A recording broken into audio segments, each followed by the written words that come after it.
Hello, my name's Ben. And my name's Josh. Welcome back to FPL Graduates. Welcome back to another video. We are currently in the international break. Not a fun time for FPL managers after just 3 game weeks of action. We're going to go through a potential wildcard team for you to activate going into game week 4. Without further ado, let's get straight into it. Okay then, so yeah, we're going to be getting into this wildcard draft. Had lots of people requesting what's the best wildcard for Game Week 4. Should I wildcard in Game Week 4? Me and Ben both won't be wildcarding in Game Week 4. I probably need it more than Ben, as you can tell by the ranks. I just decided against it just because the team that I have at the moment has decent fixtures for Game Week 4. So I could wildcard in Game Week 5, but I just want to give it that week and just sort of reassess after that, because I think I've had a few unlucky players personally. But getting into the team, we start off in goal. We've got Bart Verbruggen. He is first choice for Brighton. Hertzler came out and said that there will be no rotation in goal. Obviously, he was just waiting for Verbruggen to come back from injury, hence why Steele played. You've got 2 really tasty fixtures off the bat for Brighton, with Ipswich at home to kick things off. Their fixtures longer term aren't as good as that, obviously, but I think Brighton defensively this year will look a lot more sound than they have in years gone by. What's your thoughts on Verbruggen, Ben? Yeah, like him as a pick. Obviously, Brighton sort of back end of last season got better defensively, and I think the fixtures are fairly decent as well. At least the next couple are really good. So a double up on Brighton, I think quite a few managers are going to end up going on that, at least for the short term anyway. The only sort of potential issue you foresee is if that changes in terms of him being the first choice. But like Hertzler said, I don't think that's going to happen. I think he's going to be sort of fairly less rotation prone. We've seen it already. Like João Pedro's played, the majority of the games, where last season with De Zerbi, he'd be sort of rotated in and out quite frequently. So yeah. I think, it's going to be less rotation from Brighton this season, albeit their squad is a little bit bigger anyway. So yeah, like it as a pick. Yeah, and also on that, Brighton obviously have no Europe this year, so you're sort of going to get what's on the tin. There's not going to be any surprise injuries midweek, hopefully, none of that sort of stuff. So yeah, so good news for Brighton owners. In the defence, we've got Andrew Robertson.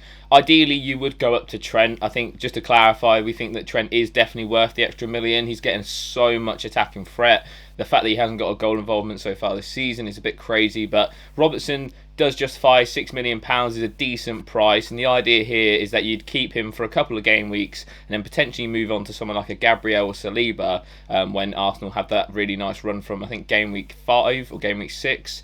So yeah, a nice option for the short term anyway. Mazraoui's up next. I picked these defenders, so I don't know if Ben's going to be on them. But yeah, Mazraoui, I picked him mainly for the attacking threat. Obviously, in Game Week 1, he gets the clean sheet. Game Week 2 got attacking return. Against Liverpool, he was arguably Man United's probably second most attacking player after Xerxes. Got a few shots on target. So I think going forwards, we can expect some decent attacking returns. Whether he's nailed in that United team is sort of, we've got to wait and see on that. United play basically every 3 days after the international break. So for someone like him with his injury record, I would expect a bit of rotation. Whether that comes in the Europa League and Carabao Cup or the Premier League, we'll have to wait and see. So by all means, if you know or fancy a £4.5 million defender better than him, go for it. Leif Davis, on the other hand, for me, is probably my favourite £4.5 million defender at the moment. He's just got bags and bags of attacking threat. Obviously, the first 2 fixtures, you can't really judge Ipswich by with City and Liverpool in those games. I thought that Fulham fixture was a much fairer representation of what we're going to see from Ipswich this season. So what's your thoughts on that back 3 at the minute, Ben? Yeah, obviously these are defenders that Josh has picked. I agree with you in terms of the Robertson pick. I think having a double up or even a triple up on Liverpool could be a good strategy to go for on this wild card.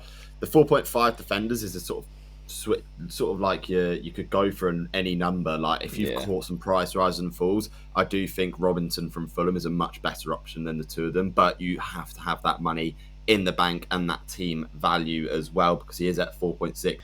Okay, then, so moving on into the midfield, we're cutting prices in the defence to field some of these guys in here. So we're kicking it off with Mo Salah. I don't think I need to discuss him too much. He's been absolutely electric to start the season. Nice fixtures as well for Liverpool, so the double up is on the lock. Cole Palmer is in there next. Obviously, massive news in the international break that he won't be in the Conference League squad for Chelsea. That is huge for owners, because obviously that means he's not going to be playing those extra fixtures. So basically a week's rest at a time for him, up until January at the very least, when they can sort of change up that squad. So yeah, really good news for him. Eze's up next. I think I'd go with Eze for now over Mbeumo. I think the fixtures short term with Eze is a little bit better, and then you can sort of switch over to Mbeumo when the time comes. And obviously Eze has been phenomenal opening free, probably unlucky to only get the one attacking return so far. Morgan Rogers is the fourth midfielder here. Obviously, Villa's fixture run, as Ben alluded to when talking about Konsa, is unbelievable at the moment. Rogers, no attacking return so far, and has a price rise, which is interesting. What's your thoughts on Rogers and the rest of the midfield, Ben? Yeah, I mean, Rogers off the eye test looks quite good. The attacking stats maybe sort of what you'd expect from an asset at that price point, to be honest, like in terms of what we've seen in terms of attacking output, etc. But, you know, I can see why there's a price rise. The fixtures are really, really good, and he has looked quite promising off the eye. It's a fairly well-balanced midfield, actually, in terms of sort of your price points, etc. But that's probably going to be at the detriment of other places. For example, the defence, obviously, you're not going to be able to sort of get up to those sort of expensive defenders. The obvious omission of sort of some Arsenal players in there as well. But yeah, I like Eze as a pick. I think he's been unlucky not to get the returns that he has. And I think it's a little bit different from last season where we saw this, because I think he's actually sort of a lot more talismanic than right now than he was this time last year. And yeah, I agree with you. Like, Salah's sort of got to be essential in there. Palmer is sort of almost been matching the numbers as well, which is ridiculous. Yeah, like you said, with the rest that he's going to get, I think he makes himself a shoe-in, and then that free premium sort of way of going forward, you know, could sort of attribute to the majority of points most weeks. Obviously, there's a degree of risk with that, with putting sort of so much of your money within sort of those free premium assets. But yeah, all in all, it's a solid midfield to go with on the wild card. And then so on to the forwards, and like we say, you have to cut a bit of budget elsewhere. So we've gone with João Pedro to kick things off. Obviously, his fixtures are decent for the next two. I am a little bit more concerned than Ben in terms of his minutes. I think it is a matter of time before we see him not necessarily just coming off early, but maybe even being benched for Ruta. They spent a lot of money on him, so I expect him to get a lot more minutes going forwards when he's integrated into the team. Visser is next. I mean, probably would play Semenyo this week. It totally depends on your preference, but Visser's been unbelievable to start this season. 3 attacking returns in 3 games, and they're decent fixtures so far for Brentford. Going forwards, the next couple aren't as good, although I probably would play Visser against Spurs. I think that's a decent fixture for him. I think if you can't afford Mbeumo, or if you can't get to Mbeumo in this case, I think Visser is a nice alternative, but just don't expect the level of returns that you get from Mbeumo, because he is the talisman at Brentford. And then obviously Erling Haaland's wrapping things up. I would not be going in any wildcard draft without Haaland and Salah at the moment, just because of how pivotal they've been so far this season, and they just both look extremely sharp for both their sides. What's your thoughts on the front three, Ben? Yeah, obviously you're going to have to make cuts, and it's at the detriment of the strike force there. One thing you've got to bear in mind is maybe have a plan of how you're going to get up to someone like Ollie Watkins if he decides to sort of get himself bang into form with those good fixtures. You've always got to bear that in mind. I think João Pedro is a great pick. Like, I'm not too concerned about his minutes at the moment. Obviously, with the no European commitment, I think that sort of strengthens his position within that team, and he's playing well at the moment. And Herzl has said in pre-season, look, this Brighton team is going to be built around him. So I sort of not too worried about those minutes.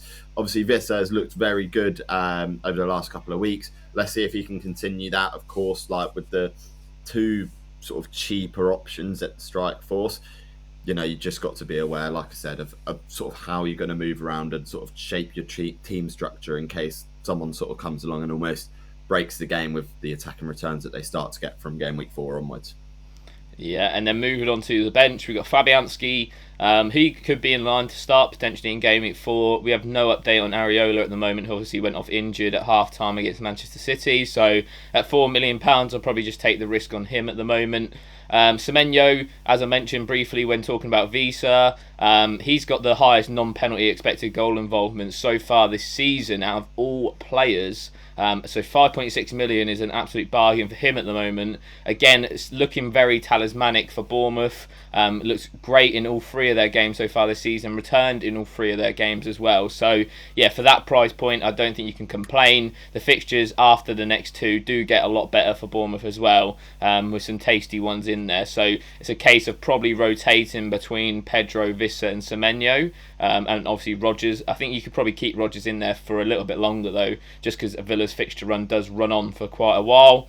Wes Fofana's up next. Again, similar to Cole Palmer, he is not going to be involved in the Conference League football, so you'd expect him to be pretty nailed in that Premier League 11. He's played 90 minutes in all 3 of their Premier League games so far, so yeah, a nice option at 4.5 million if you want to jump on the Chelsea defence. Obviously, so far this season they haven't been great defensively, but their underlying data is actually quite decent. They're not giving away too many big chances, so yeah, an option there if you want to try and get on the clean sheets. And then Wout Faes is basically just any 4 mil defender who you think will work well in your team. I actually quite like Greaves from Ipswich, but if you're going with Leif Davis, I would advise against going with double Ipswich defence for obvious reasons. What's your thoughts on those assets on the bench, Ben? Yeah, I really like Semenyo. Has looked really good over recent weeks on the eye test and in terms of underlying stats, so can't complain too much about it. And I think a lot of managers maybe not going to jump on sort of right this second, but in 2 weeks' time I can anticipate a very sort of big swing towards him in ownership levels, and sort of him sort of pushing towards that £6 million mark. Let's see what happens with Fabianski and Areola. Like, you obviously never know. Very much going to be a short-term pick if you do go for it, so be aware of that. If managers do jump on Fabianski and he plays a couple of weeks and gets dropped again, more than likely you're left with a £3.9 million keeper on your hands. Fofana, I think, is a decent pick. Let's see if Chelsea's defence can improve. Like you said, the underlying stats haven't been bad, but they have still conceded goals. So we just have to sort of keep an eye on that. And yeah, like you said, I think with any wild card, there's going to be a £4 million defender. There's not too many to pick from. So in all honesty, it's not going to matter all that much who you're going to pick there.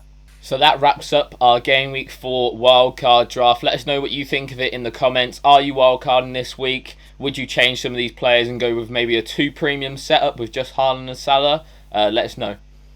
Yeah, and as always, please remember to like, comment and subscribe to the FPL Graduates. I've been Ben. I've been Josh. We'll see you guys next time. Have a good game week, everyone. So you